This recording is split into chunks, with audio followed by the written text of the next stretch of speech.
ప్రజా సంఘాల JAC chairman G చెన్నయ్యను మాలలకు తీరని అన్యాయం జరిగింది. ఈ ప్రభుత్వంలో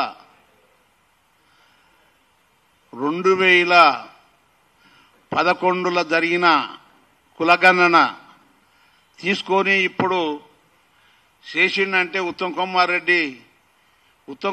రెడ్డి దానికి చైర్మన్ అయిందే మాకు నష్టం. ఉత్తమ్ కుమార్ రెడ్డి మాదెల పచ్చాన ఉంటాడని గుర్తు. మా తాజాగా ఇప్పుడు కులగణన ఇప్పుడు బీసీలకు చేస్తున్నారు. మాది కూడా కులగణన చేసి న్యాయమైన పద్ధతిగా 8% చేస్తే మాలలకు న్యాయం అవుతుందని మేము భావిస్తున్నాం. మా సీఎం రేవంత్ రెడ్డి అన్న మీరు శ్రద్ధ తీసుకొని కృష్ణమాదిగకు టైం ఇచ్చి నీవు ఇంటికి పిలిచి కృష్ణమాదిగనే కమిషనర్ అయ్యండు. కృష్ణమాదిగ చెప్పినట్టు నేను ఇంట అంటుండవు. మాలలో మనోభావాలు దెబ్బతింటున్నాయి. మాలలు 0 చేస్తే ఎంత బాగుంటుంది. ఇప్పుడు కమిషనరు కృష్ణమాదిగనే అయిపోయా. ఏబిసిడి వర్గీకరణ ఫైలు కృష్ణమాదిగ చూపించి నీ పక్కల కూర్చోబెట్టి చదువుతుంటే మేము ఏం చేయాలి? అంత కుట్ర జరిగింది. మాలల మీద కుట్ర చేసుకొని మన కృష్ణమాదిగ గారు నేతకాన్నోళ్ళను పక్కకు పెట్టి మాలోళ్ళ దాంట్లో తీసేయాలి, మార్లను కూడా తీసేయాలి. మాలోళ్ళ దాంట్లో చిచ్చు పెడుతున్నాడు మండల కృష్ణమాదిగ. నీకు ఇదేనా మండల కృష్ణమాదిగ? నీవు ఏమి ఉద్యమాలు చేసినావు? నీవు అమాయకులైన మాదిగోళ్ళను మోసం చేస్తున్నావు. మాదిగోళ్ళది అయిపోయింది, మాలోళ్ళ వినవాడు నువ్వు. నేతకాన్నోళ్ళను ఆ గ్రూపులో పెట్టాలి, మాలోళ్ళ దాంట్లోకి తీసేయాలి, మార్లను తీసేయాలి అననికి నువ్వు కమిషనర్వా? నువ్వు ఏంది నీ కథ ఏది చెప్పు. అది మానుకో. అయినా మాదిగలకు ఇచ్చిన రెస్పాన్స్ మాలలకి లేదు. కాంగ్రెస్ పార్టీలో మేమెంతో ఓట్లేసి మేము గెలిపించినందుకు మాకు 0.5 చొప్పున ఇస్తే మాకు ఏడా అన్యాయం జరుగుతుంది. దీంట్లో ఉపకులాలు ఉన్నాయి, బ్యాగరులు ఉండరు, దీంట్లో నేతకానోళ్ళు ఉండం, దీంట్లో బుడబుడు కల్లుళ్ళు ఉండరు. చాలా కులాలకు ఎక్కడని మేము చేయాలని కూడా మేము మనవి చేస్తున్నాము. అది మనసులో పెట్టుకొని న్యాయమైన పద్ధతిగా కులగణన చేసి మళ్ళా మాకు న్యాయం జరిపేటట్టుగా 8% చేయాలని మేము డిమాండ్ చేస్తున్నాం. చేయని ఎడల మా నేతగాని వెంకటేష్ గారు నీకు ఏం అర్హత ఉందని నువ్వు తిడతావు? ఇదే కన్నాను.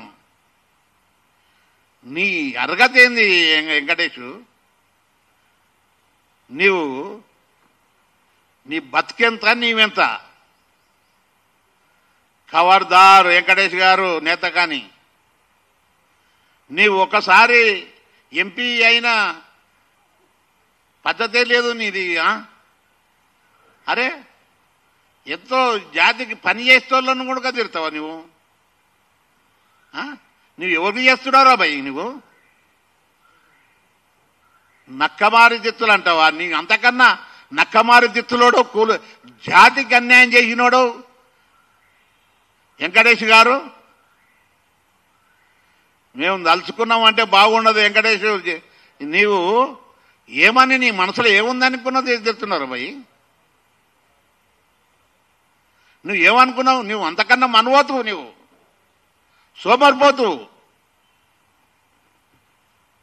ఖబర్దార్, నువ్వు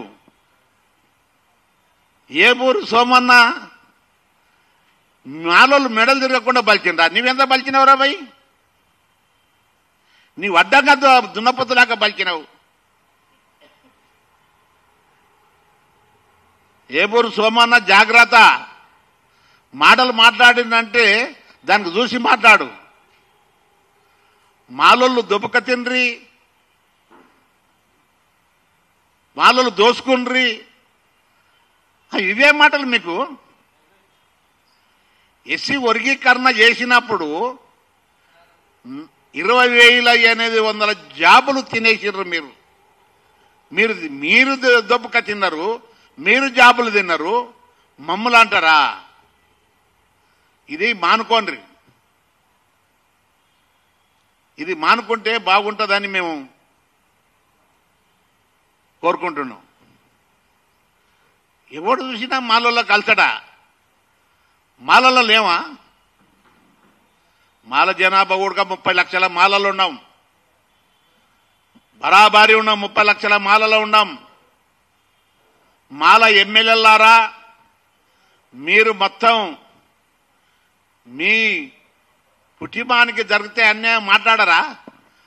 జాతికి జరిగినప్పుడు మీకు ఎక్కడికెళ్ళి ఎమ్మెల్యే సీట్లు వచ్చినాయి అనుకున్నారు? మాల సామాజిక వర్గంగా గురించి సీట్లు వచ్చినాయి. మాలల గురించి మాట్లాడనప్పుడు మీరు ఏంటికి ఎమ్మెల్యేలు? ఏం చేయడానికి ఉండరు ఎమ్మెల్యేలు? ఏం చేస్తారనుకున్నావు? ఒక మాట అన్యాయం జరిగింది మా ఊళ్ళో కానీ మాట్లాడాలే కదా. మాట్లాడాలని అర్హత లేనప్పుడు మీరు అసెంబ్లీలో కూర్చున్నది ఏంటికి? మీ జాతికి ఏ జాతికి ఆ జాతి మాట్లాడుతున్నారు. వాళ్ళు బీసీలకు అన్యాయం జరిగితే వాళ్ళు మాట్లాడుతున్నారు, మాదిగోళ్ళకు జరుగుతుంటే వాళ్ళు మాట్లాడుతున్నారు, రాయ నరసింహాలు మాట్లాడుతున్నారు. మీకు ఏమొచ్చింది ఇప్పుడు? అందు గురించనే ఎమ్మెల్యేల ఇల్లు, డిప్యూటీ సీఎం ఇల్లు ముట్టడి చేస్తామని పెద్ద ఎత్తున ముట్టడి చేస్తాం. ఒక్కరొక్కరిది మీరు బాధ్యతలు తీసుకున్నప్పుడు మీ ఇండ్లు కూడా ముట్టడి చేస్తామని కూడా మేము కోరుతున్నాం. ఈ రోజుల్లో మేము చేసే పని మేము చేసినాం. మీరు అసెంబ్లీలో మాట్లాడాలి కదా. మాలలకు 5% మీదయా ఇంకా పెంచాలని కూడా మాట్లాడలేదు. అన్యాయం జరిగిందని అనలేదు, ఒక మాట నోరు తెచ్చి అడగలేదు. అందు గురించని దయచేసి డిప్యూటీ సీఎం ఇల్లు ముట్టడి, మాల ఎమ్మెల్యేల ఇల్లు ముట్టడి మొత్తం అద్దాలు ధ్వంసం చేసేటట్టు లక్షలాది మంది ఏడ ఉంటే ఆడ అడ్డుకోవాలి మాల ఎమ్మెల్యేలను అని పిలుపునిస్తున్నాం అని కూడా మేము మనవి చేస్తున్నాం. ఎన్ని దినాలు 30 సంవత్సరాల నుండి పోరాటం చేసి న్యాయమైన పోరాటం మాది కాదంటే ఆ కేటీఆర్ అంటాడు. కృష్ణమాదిగ పోరాటం చేసి న్యాయంగా వచ్చిందంట. మేమేం అన్యాయం చేసినాం? కేటీఆర్ అసెంబ్లీలో మాట్లాడతాడు. కేటీఆర్ మాట్లాడేటప్పుడు బుద్ధి జ్ఞానం ఉండాలి. మేము కూడా ఉద్యమాలు చేసినాం, మేము కూడా పోరాటం చేసినాం. మాలలో కూడా అన్యాయం జరిగిందని కూడా మేము మనవి చేస్తున్నాం. అందు గురించనే మేము 15 తారీఖు నుండి అన్ని ఎమ్మెల్యేల ఇళ్ళు ముట్టడి చేస్తాం. మా డిప్యూటీ సీఎం ఇల్లు కూడా ముట్టడి చేసి మాలల గురించి మాట్లాడకపోతే ఎక్కడ ఏ కన్సెషన్ పోయినా అక్కడ అడ్డుకోవాలని పిలుపునిచ్చిన మాల సంఘాల చేసి ఈ రోజుల్లో అన్ని జాతీల నోరు తెరిచి మాట్లాడుతున్నారు, గలం ఇప్పుతున్నారు. మీకేమొచ్చింది? పోయే రోగం. జాతి గురించి మాట్లాడరా? మాట్లాడకుండా మీ అందసందాలు చూసి సీట్లు ఇవ్వలేదు, ఎమ్మెల్యే సీట్లు. మాల కులం పేరు విని వచ్చినాయి. మీకు కులం పేరు విని వచ్చినందుకు మీరు చేయనప్పుడు మీకు ఎక్కడ పోయినా తప్పదు గోసాలు ఏనుంటి. అందు గురించనే మేము ఈ నిర్ణయం తీసుకున్నాం. మాకు బంధుకు ఎలాంటి సంబంధం లేదు.